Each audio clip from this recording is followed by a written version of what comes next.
찾으신 분들은 그 자리에 일어나셔서 한 목소리로 이사야서 7장 14절 말씀을 공독하겠습니다. 네, 함께 읽으시겠습니다. 그러므로 주께서 친히 이 한 표적을 너희에게 주시리라. 보라, 처녀가 숫대하여 아들을 낳고 그의 이름을 임마누엘이라 하리라. 아멘. 자리에 앉으시기 바랍니다. 오늘 저는 시대의 표적 처녀 탄생과 임마누엘이라는 제목으로 우리 이사야서 강의 제5강을 시작하겠습니다. 우리는 지금까지 이사야서 지금 4강까지 지난주에 우리가 마쳤는데요. 이사야서를 특히 저희들이 하는 이유는 첫 번째는 뭐냐면 오늘 새로 나오신 분들도 있기 때문에 잠깐 설명을 해드리겠습니다. 이사야서는 총 66권으로 되어 있고 전반부 39권은 구약 성경을 그리고 후반부 27권은 신약 성경을 이렇게 응축해 놓은 거라고 보시면 됩니다. 그런데 참 재미있는 것은 구약 성경 39권에 해당하는 39장은 역시 오실 메시아와 그리고 다시 오실 메시아에 대한 이야기고, 그 다음에 후반부 27장의 이야기도 오신 메시아와 그리고 다시 오실 메시아에 대한 처음부터 끝까지 오직 예수 그리스도를 통해서 얻는 이 땅의 구원의 역사에 대한 것들을 전부 다 총망라해 놓은 것이 바로 이사야서 말씀입니다. 그래서 여러분들이 이사야서 말씀을 잘 공부하시고 묵상하시다 보면 성경이 뚫어지기 시작하고, 그리고 이사야서를 통해서 우리가 이 시대를 바라보는 눈이 또 열려서 과연 우리가 무엇을 놓고 기도를 해야 될지를 또한 정확하게 볼 수가 있습니다. 그래서 이사야서를 우리가 통해서 오늘은 이 시대의 표적, 처녀 탄생과 임마누엘에 대해서 한번 보겠습니다. 그래서 하나님은 항상 자신이 사랑하시는 백성들에게 시대의 표적을 주십니다. 여러분, 지금까지 성경 말씀은요, 항상 어떤 표적과 그런 어떤 하나님의 대언의 말씀을 통하여서 미리 하나님께서 보여주시고, 그 미리 보여주신 것을 어떻게 해요? 더 세분화해서 섬세하게 보여주시고, 결국은 마지막에 뭐냐면 예수 그리스도를 통해서 이 땅에 구원이 임하고 이 땅에 어떻게 심판이 임하는지에 대한 이야기입니다. 그런데 어떤 사람들은 이렇게 얘기합니다. 우리가 왜 한국 사람들이 굳이 이 성경에 있는 이스라엘 나라의 이야기를 들어야 되느냐, 이거를 왜 배워야 되느냐 이야기를 하고 있지만, 실질적으로 우리가 지금 보면 이 시대의 표적에 과연 하나님께서 살아계신가? 라고는 질문을 했을 때 우리는 딱 한 가지로 답을 해줄 수 있습니다. 바로 이스라엘을 보라. 이스라엘을 보면 이 성경에서 하나님께서 그들을 어떻게 택하셨고, 또한 그들이 하나님께서 멀어졌을 때 어떻게 징계를 하시고, 그리고 다시 부르셔서 저 땅에서 예수 그리스도께서 오시게 하고, 그 다음에 어떻게 되죠? 이들이 예수님을 십자가에 못 박아 돌아가시게 한 다음에 이들은 어떻게 됩니까? 다시 하나님을 배반하는 삶을 살기 때문에 다시 온 세계로 몇 년 동안요, 우리가 1900년 이상을 헤매고 다니게 하나님께서는 그렇게 역사하셨습니다. 그리고 1948년에 어떻게 되죠? 다시 건국을 하고 1968년에 예루살렘을 다시 수복을 해서 이제는 저들이 무엇을 준비하냐면 성경 요한계시록에 나와 있는 제3성전을 지금 준비하고 있습니다. 그렇다면 이스라엘 자체는 우리가 이 시대를 바라보는 시대의 표적이라고 할 수가 있어요. 하나님께서 과연 이 하나님께서 창조하신 이 지구를, 이 지구에 살고 있는 이 인류를 어떻게 이끌어 가시고 어떻게 구원하시고 마지막에 어떻게 심판하실지를 우리는 이스라엘을 통해서 볼 수가 있습니다. 그래서 구약 성경은 뭐라고 하죠? 신약의 그림자다, 이렇게 이야기합니다. 그러니까 구약 성경이 신약의 그림자잖아요. 구약 성경의 그림자 중에 가장 큰 그림자가 뭐였냐면 주 예수 그리스도이셨습니다. 그러니까 예수님의 그림자가 언제요? AD 1년, 주전 1년 1세기, 그때 이제 예수님의 그림자가 어떻게 해요? 현실로 딱 나타납니다. 그리고 예수 그리스도의 재림에 대한 그림자가 아직 구약 성경에 남아있고, 여러분, 초림보다 재림에 대한 이야기가 2배가 더 많아요. 구약 성경에. 그 이야기는 무엇입니까? 사실 초림도 굉장히 중요하지만 재림 역시도 중요하다는 것을 성경은 보여주고 있습니다. 그래서 오늘 이사야서에서 보면 우리는 이 예수님께서 오신 첫 번째 바로 이 처녀 탄생, 우리가 동정녀 탄생이라고 하잖아요. 근데 이 동정녀라는 말은 엄밀히 따지면 조금 우리가 바꿔야 될 필요가 있어요. 왜 그러냐면 이거는 이제 동정녀라는 그 의미 자체는 처음에 만들어진 게 아예 한평생 동안 전혀 남자를 알지 못했다라는 의미에서 동정녀라는 말을 썼어요. 이제 이거는 캐톨릭에서 만들어낸 이야기죠. 그런데 성경에 보면 예수님께 누가 찾아오죠? 예수님의 형제들이 찾아오는 이야기가 성경에 나와 있습니다. 그리고 실제로 야고보서를 쓴 야고보는 예수님의 동생이라고 하는 것이 우리 일반적으로 내려오는 교회의 이런 교회의 구전이라고 볼 수가 있습니다. 그래서 예수님의 어머니 마리아는 동정녀로서의 삶이 아니라 처녀인 시절에, 물론 정혼은 했지만 그때 아직 남자를 모를 때에 성령으로 잉태하여서 그 다음에 우리 주 예수 그리스도를 낳게 됩니다. 여러분, 이것이 굉장히 중요한 교리입니다. 왜 그럴까요? 만약에 지금 많은 무신론자들이 이야기하는 것처럼 만약에 마리아가 요셉과 정혼한 그 사이에서 요셉의 씨를 받아서 잉태를 했다고 한다면 예수 그리스도의 피는 거룩한 피가 될 수가 없어요. 모든 인류의 모든 죄를 씻어낼 수 있는 거룩한 피, 그 거룩한 피는 무엇으로 잉태되어야 하냐면 바로 성령으로 잉태될 때에만 그것이 가능합니다. 그럴 때에만 어떻게 해요? 그 예수 그리스도의 보혈의 피로 우리의 죄를 깨끗이 단 한 번에 씻을 수가 있는 거예요. 근데 구약에서는 그거를 못하니까 어떻게 됐죠? 계속 동물들을 죽였죠. 애꿎은 동물들을 죽이고 그 동물의 피의 제사를 드림으로 인해서 일시적으로 죄를 용서받는 일이 있었습니다. 그런데 예수께서 십자가에서 단 한 번 피 흘려 죽으심으로 인해서 우리의 모든 죄가 우리가 찬양한 것처럼 속량되었고, 여러분 한 사람 한 사람이 만약에 예수 그리스도를 믿고 계시다면 여러분의 생명 한 사람 한 사람의 생명을 예수님께서 자신의 피로 값을 대신 치르고 여러분들의 모든 죄를 속량받도록 그 길을 열어놓으셨습니다. 이것이 바로 구원입니다. 그런데 오늘날 많은 신학자들조차도 이 예수 그리스도의 처녀 탄생을 믿지 않습니다. 여러분들이 예수 그리스도의 처녀 탄생을 단지 신화일 뿐이다 이렇게 하는 그런 그 신학교의 교수들이 실제로 있어요. 많은 자유주의 신학자들뿐만 아니라 요즘에는 그러한 것들이 어떻게 해요? 점점점 이 시대에 그런 자유주의 신학, 그러니까 예수 그리스도의 신성을 부인하는, 또한 예수 그리스도의 인성을 부인하는 그런 하나의 그냥 사람으로서의 예수만 자꾸 강조하기 시작합니다. 근데 이 시대의 흐름이 뭐죠? 이제 요즘의 시대의 흐름이 뭡니까? 이게 포스트 모던이라 해서 무조건 사람 중심이에요. 사람 중심이고 절대적인 진리가 없이 이것도 맞고 저것도 맞고 하는 게 지금 이 시대의 흐름입니다. 그런데 여러분, 이것도 맞고 저것도 맞으면 그것이 복음입니까? 그것은 복음이 아닙니다. 이것도 맞고 저것도 맞는 것은 넓은 길이에요. 모든 길로 다 구원받을 수 있겠다고 하는 그 넓은 길이에요. 그런데 성경에서는 뭐라고 하죠? 오직 주 예수 그리스도만으로 구원받을 수 있다는 이 좁은 길을 제시하십니다. 왜 그럴까요? 왜 그럴까요? 첫 번째는 그것이 가장 영어로는 reasonable, 그러니까 가장 의미 있는 것이라고 할 수가 있겠어요. 우리가 만약에 착한 일로 해서 천국에 간다고 생각하면 얼마나 착한 일을 해야 될까요? 그렇다면 부자들이 들어갈 수 있는 게 천국일 겁니다. 우리들이 만약에 헌금을 많이 해야지 천국에 갈 수 있다면 얼마나 헌금을 해야 될까요? 그것도 마찬가지로 부자들이 들어갈 수 있는 천국일 겁니다.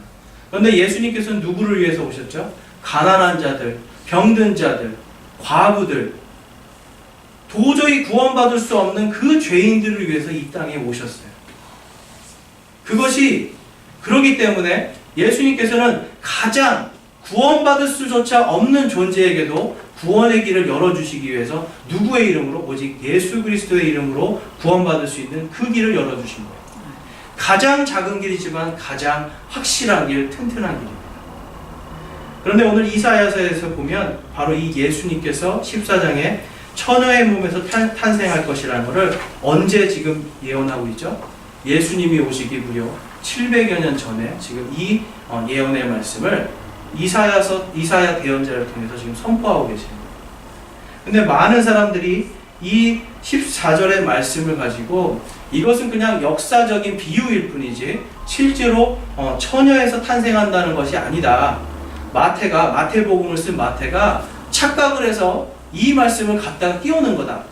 이렇게 하는 사람들이 있어요. 정말 그런 것들을 글을 보면요. 너무나 악합니다.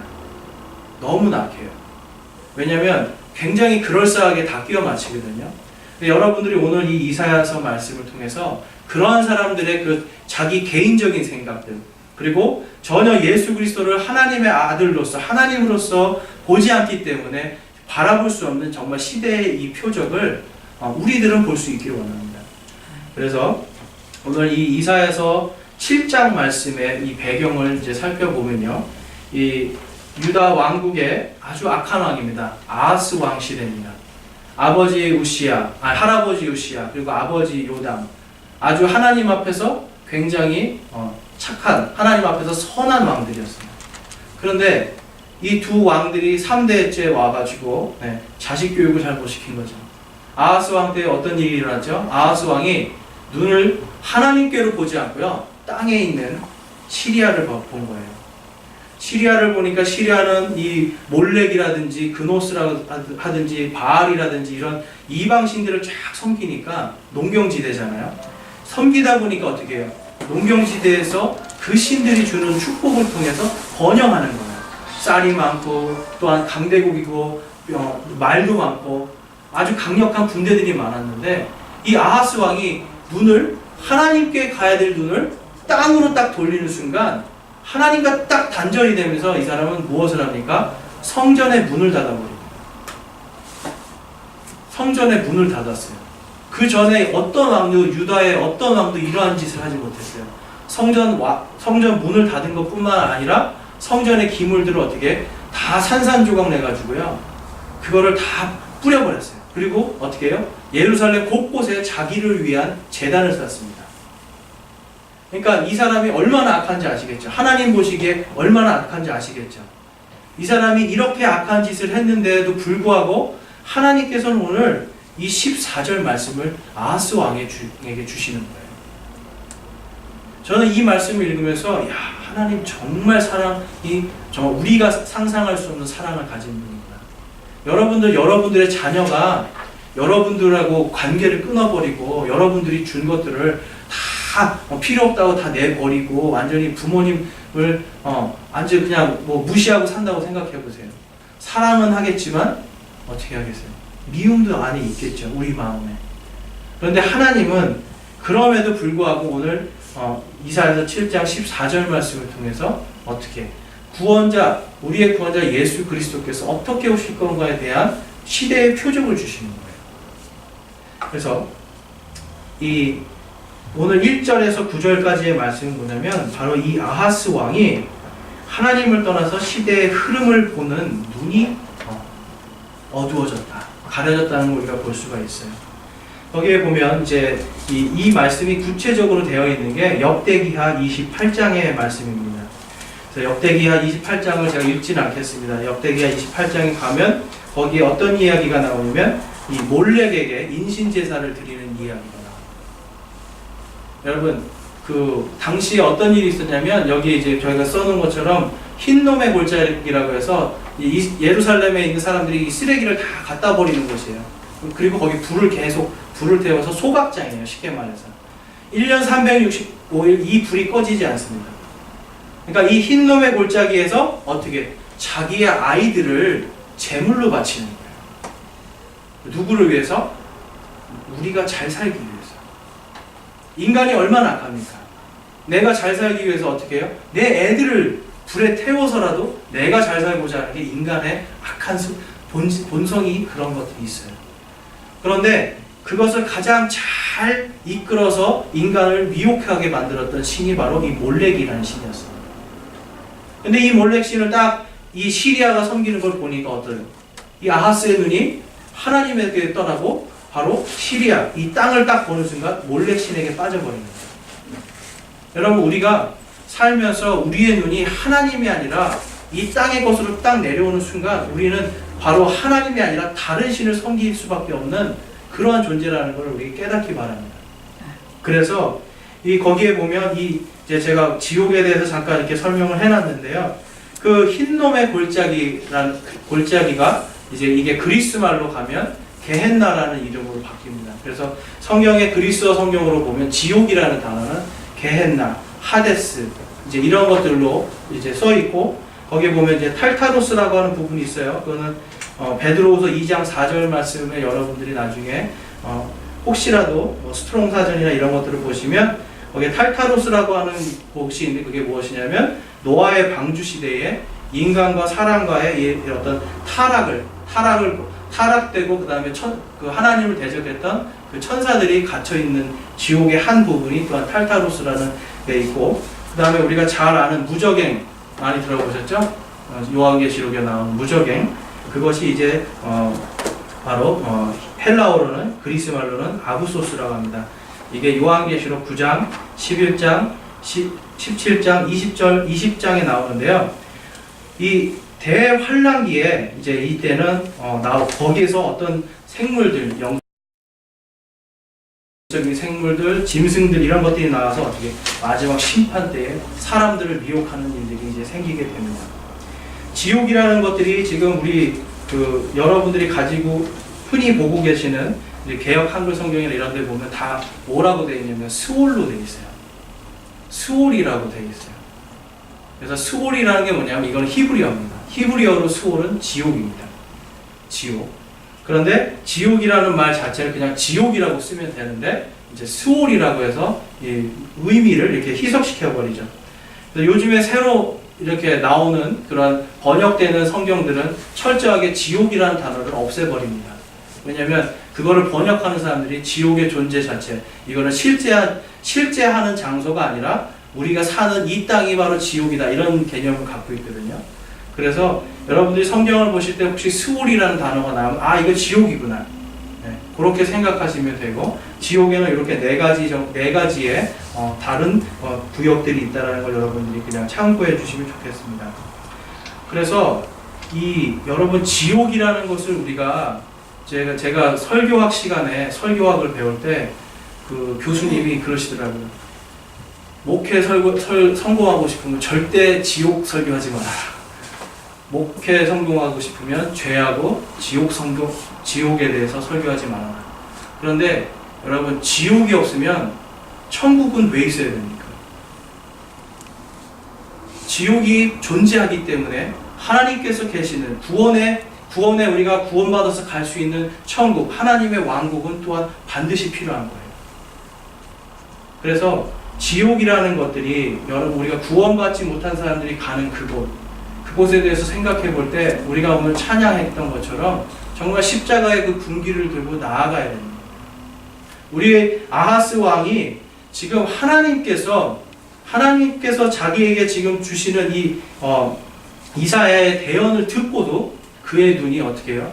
하나님을 보지 못하고 땅을 보니까 그는 어떤 삶을 살죠? 지옥 같은 삶을 삽니다. 그래서 오늘 본문에 1절과 2절 한 말씀 한번 다 같이 읽어보겠습니다. 이사야서 7장 1절과 2절 말씀입니다. 함께 읽겠습니다. 우시아의 손자여, 요담의 아들인 유다와 아하스 시대에 시리아 왕 르신과 이스라엘 왕 르말라의 아들 베가가 예루살렘을 향해 올라와 그것과 전쟁을 하였으나 능히 그것을 이기지 못하니라. 어떤 이가 다윗의 집에 거하여 이르되 시리아가 에브라임과 동맹을 맺었다 하므로 왕의 마음과 그의 백성의 마음이 숲의 나무가 바람에 흔들리는 것 같이 흔들립니다. 아멘. 여기에서 보면 지금 이제 어떤 것이 나오죠? 시리아 왕과 그리고 이스라엘의 왕 베가가 서로 동맹을 맺어가지고 어디를 치죠? 자기의 동족인 유다를 칩니다. 유다 백성 열왕기하 28장에 보면 잠깐 한번 보겠습니다. 역대기하입니다. 역대기하 28장입니다. 역대기하 28장에 보면 아주 끔찍한 일이 나옵니다.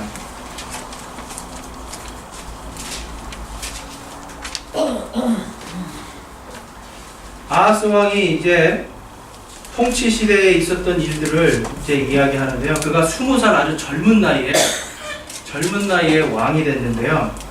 그 사람이 이제 여기에서도 제가 2절 한번 읽어보겠습니다. 28장 2절. 그가 이스라엘 왕들의 길들로 걸었으며 또 바알들을 위해 구워 만든 형상들을 만들었더라. 또 그가 흰놈의 아들의 골짜기에서 분향하며 주께서 이스라엘 자손 앞에서 쫓아내신 이교도들의 가증한 일들을 본받아 자기 아이들을 불 속에 태우고 또 산당들과 작은 산 위에와 모든 푸른 나무 밑에서 희생물을 드리며 분향하였더라. 그리고 15절에 보면 그러므로라는 말이 있습니다. 5절 말씀, 28장 5절 말씀 함께 읽겠습니다. 시작. 그러므로 주 그의 하나님께서 그를 시리아 왕의 손에 넘겨주시매 그들이 그를 치고 그들 중에서 큰 무리를 포로로 사로잡아 다마스쿠스로 끌고 갔으며 또 그분께서 그를 이스라엘 왕의 손에 넘겨주시매 그가 크게 사륙하며 그를 쳤더라. 아멘. 그래서 그 밑에 보면 몇 명을 죽였냐고 하면 이 이스라엘 왕 베가가 무려 하루에 12만 명을 죽였다는 말이 나옵니다. 왕 한 사람이 하나님에게 눈을 돌리고 어디요? 바로 이방신에게 눈을 돌리고 이 땅에서의 번영의 눈을 돌리는 순간 무려 애꿎은 유다의 백성들 12만 명이, 이것은 남자의 수만 세죠. 당시에 남자 수 12만 명이 죽는 엄청난 사륙이 벌어졌습니다. 여러분, 하루에 12만 명을 죽인다는 게 이게 엄청난 일이에요. 제가 여기 보니까 이 불광 2동의 남자의 수가 14만 명이더라고요. 불광 2동에. 그러니까 그 전쟁 하루 전쟁한 거로 불광 2동에 있는 남자의 씨가 말라버리는 거예요. 엄청난 사륙이고 피바다였을 겁니다. 근데 그 이유가 뭐라고요? 5장에 그러므로라는 말은 1절에서 4절까지 바로 이 아하스 왕이 하나님을 저버리고 우상 숭배를 하면서 하나님 앞에 죄악을 저지른 이 한 사람이 이렇게 큰 죄악을 저지른 것 때문에 어떻게 해요? 12만 명이라는 사람이 죽습니다. 오늘날에 여러분, 우리가 이 땅을 다스리는 대통령들과 이런 위정자들을 위해서 기도해야 되는 이유가 바로 그런 겁니다. 많은 사람들이 예수님을 믿는다고 하면서 정치를 하면서 어때요? 부정과 부패를 일삼는 사람들도 많죠. 또 예수님을 믿지 않으면서 부정과 부패를 일삼는 사람들도 많죠. 근데 하나님께서 보실 때는 그러한 부정과 부패들 하나님께서 가만히 놔두지 않습니다. 그런데 특별히 믿는 자들이 그러한 일을 할 때 하나님은 어떻게 해요? 더 혹독하게 다루시는 것을 우리는 성경에서 볼 수가 있습니다. 그래서 성경 말씀을 통해서 우리가 볼 수 있는 건 뭐냐면 바로 하나님께서 바로 한 사람, 여러분들이 만약에 가정에서라면 가정에서의 그 남자 한 사람이 어떻게 바로 쓰느냐에 따라서 가정의 영적인 흐름이 바뀌고 하나님께서 가정에게 주시는 것들이 달라진다는 거예요. 또 마찬가지로 내가 아내로서 나 한 사람이 똑바로 하나님 앞에서 살 때에는 어떻게 해요? 그것을 통해서 하나님께서 가정에게 주시는 것들이 달라진다는 거예요. 가정이 바뀌면 사회가 바뀌고 사회가 바뀌면 이 시대의 흐름이 바뀝니다. 근데 그 시대의 흐름을 주도해 갈 수 있는 사람들 누구죠? 바로 예수 그리스도를 믿는 바로 우리 성도들입니다. 왜 그럴까요?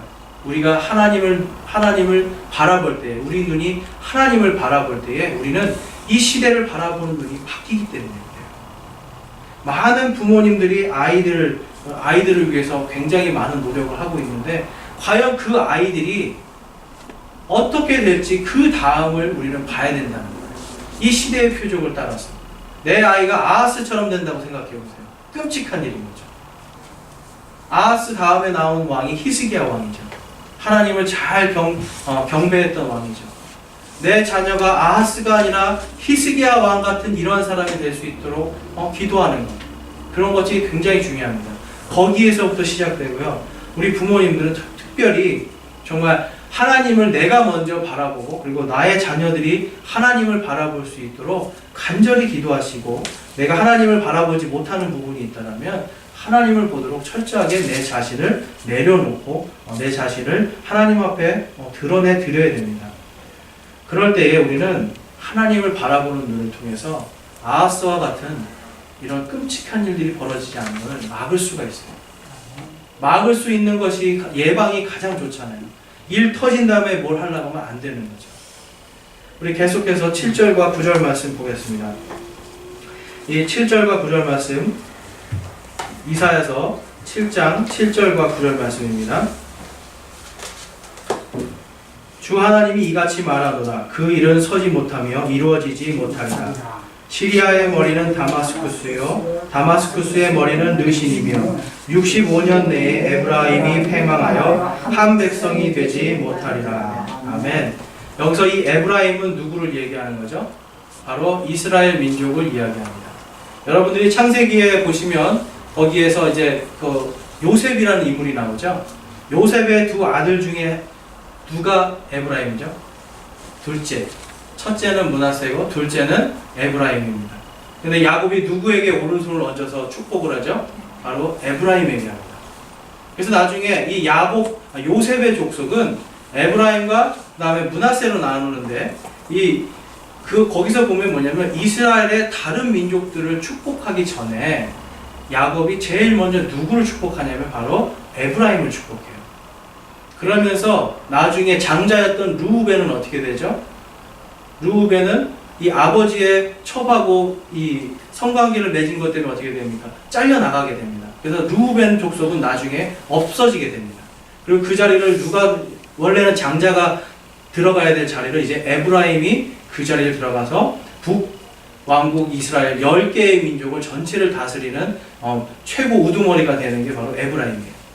그런데 이 에브라임 족속들이 이제 어떻게 된다고 여기 나와 있죠? 에브라임의 머리는 사마리아요. 이제 9절에 제가 9절을 한번 읽어보겠습니다. 9절에 보면 또 에브라임의 머리는 사마리아요. 사마리아의 머리는 르말라의 아들이니라. 이건 베가를 말합니다. 만일 너희가 믿으려 하지 아니하면 분명히 굳게 서지 못하리라 하라.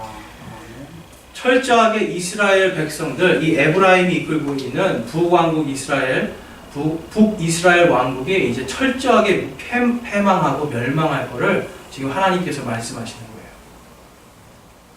근데 여러분 생각해 보세요. 당시에 우리가 볼 때는 지금 아하스 왕 시대에 별로 그렇게 잘 못 살았을 것 같잖아요.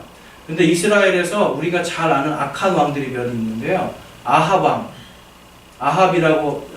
때 어떻게 그때도 우상 숭배하고 아주 엘리야가 와가지고 어떻게 합니까?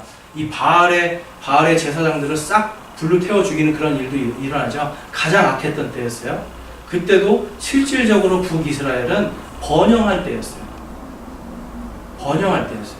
아하스 왕 때도 마찬가지였습니다.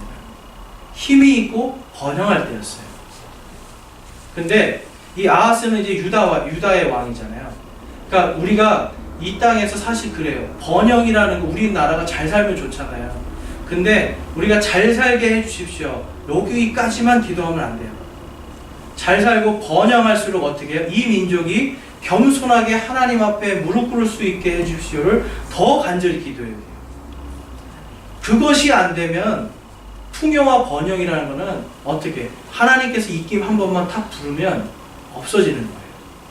여기서도 하나님께서 아하스가 이렇게 계속해서 잘못을 하니까 어떻게 하죠? 하나님께서 더 큰 세력들로 이스라엘과 시리아를 통해서 이제 침범해 이 예루살렘을 침공하게 만들고 아주 힘들게 만듭니다. 아하스 16년 동안 왕 노릇을 했거든요. 아하스 16년 동안 계속해서 전쟁이었어요. 계속해서 시리아하고 이스라엘 연합군이 치고 난 다음에 어떻게 하죠? 그 다음에는 이제 에돔 족속들이 또 올라와서 칩니다. 그러니까 힘이 없으니까 에돔 족속들이 또 와서 치는 거예요. 그리고 결국은 어떻게 됩니까? 나중에 아시리아에게 완전히 멸망하는 일이 발생하는 거죠. 우리가 이 시대를 바라볼 때에 시대의 번영과 우리 이 시대가 지금 너무 좋잖아요.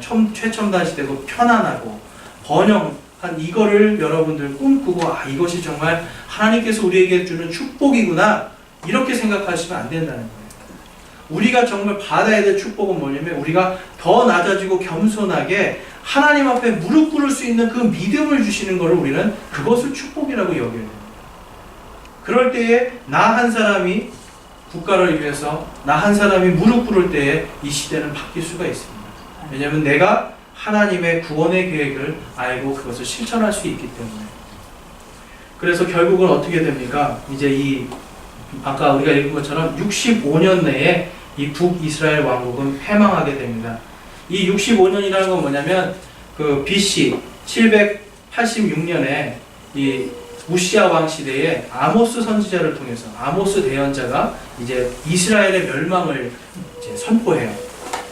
그리고 나서 65년 뒤인 721년에 이스라엘은 망하게 됩니다. 그러니까 하나님께서는요, 여러분, 이게 하나님의 말씀을 우리가 있는 그대로 믿어야 되는 게 뭐냐면, 하나님은 이렇게 하겠다라고 항상 앞에서 딱 말씀을 하세요. 나는 멸망시키겠다, 나는 복주겠다, 어떻게 나는 다시 회복시키겠다, 또 나는 다시 오겠다. 하나님은 항상 먼저 얘기를 하세요. 누구에게요? 성령이 충만한 하나님의 대언자들을 통해서 말씀을 하세요. 그런데 이제 그 말씀이 이제 우리에게 이 성경책으로 들어왔습니다. 여기에는 하나님의 모든 말씀이 다 들어가 있어요. 앞으로 일어날 거에 대한 것들. 그런데 많은 그 당시에 이스라엘 사람도 그랬고요. 오늘날 우리 성도들도 그렇고 하나님의 말씀을 있는 그대로 받아들이지를 못하는 거예요. 그러니까 분명하게 65년이라고 하는 기간을 정확하게 알려줘도 아하스는 그거에 응답을 안 합니다. 하나님 말을 안 들어요. 그렇게 돼서 결국은 아하스는 어떻게 합니까? 이제 여러분도 잘 아시는 것처럼 이제 국제 정치에서도 항상 그러잖아요. 가까운 나라하고는 항상 어떻게 멀리 거리를 두고 먼 나라하고 손을 잡아야 되는데 계속해서 어디요? 시리아랑 지금 잡으려고 하는 거예요. 시리아랑. 왜냐면 그때 당시 시리아가 큰 나라였거든요. 우리나라랑 조금 비슷한 것 같아요. 우리나라도 남북으로 갈렸는데 지금 우리나라가 계속 중국을 잡으려고 하잖아요. 중국을 잡으려고 하거든요. 근데 이게 성경적으로 봐도 그렇고 국제 정치학적으로 봐도 그렇고 별로 이게 좋은 게 아니에요. 그런데 지금 계속 중국을 잡으려고 하잖아요. 반드시 이거에는 문제가 생기게 돼 있습니다. 그래서 이때 당시에도 하나님께서는 지금 이 이후에 예레미야 때는 어떻게 되죠? 바벨론을 잡으라고. 저 멀리 있는 바벨론. 그러니까 당시의 왕이 어떻게 됩니까? 이집트하고 손을 잡으라고 하죠. 바로 옆에 있는. 그런데 하나님은 어떻게? 저기 있는 바벨론이랑 손을 잡아라. 가르쳐 주시는데도 단 한 사람도 듣지 않고 결국은 어떻게 됩니까? 바벨론에 의해서 완전히 유다 왕국은 멸망하게 됩니다. 그러니까 1차적으로 아시리아는 지금의 이라크입니다. 당시에 페르시아 제국이 먼저 유다 왕국을 치고 그 다음에 어떻게 됩니까? 바벨론이 와서 치고 결국은 완전히 회파가 되고 완전히 거기는 황폐한 땅이 되는 거예요. 그 황폐한 땅에 대한 이야기가 오늘 본문 말씀에서 보면 17절에서 25절까지의 말씀이 바로 그 얘기입니다. 17절에서 25절까지의 말씀은 여러분들이 한번 이거는 앞에 있었던 거를 뒤에 다시 한번 반복해서 더 상세하게 설명을 해주는 거예요. 그래서 앞에 있는 거를 우리가 이해하면 뒤에 있는 것들이 저절로 이해가 됩니다. 그래서 하나님의 구원 계획 속에서 바로 예수 그리스도의 처녀 탄생은 지금 아하스에게 무엇을 주시는 거죠? 무슨 표적으로 주시는 거죠? 네가 나를 믿고 나를 따르면 내가 너와 함께 하겠다는 걸 말씀해 주시는 거예요. 임마누엘이라는 뜻이 무엇입니까? 영어로 하면 God with us, 나와 함께 하시는 하나님. 그러니까 여기에서 지금 시대의 표적으로 누구에게? 처녀에게서 아들이 태어나는데, 그렇죠? 그의 이름은 임마누엘이라고 하는 시대의 표적을 지금 얘기해 주시는 게, 이게 뭐냐면 여러분 항상 예언에는 이중성이 있습니다. 그 현재, 그리고 가까운 미래, 그리고 먼 미래, 삼중성까지도 가는데요. 대부분 바로 그 즉시와 그리고 미래에 대한 이야기가 같이 들어가요.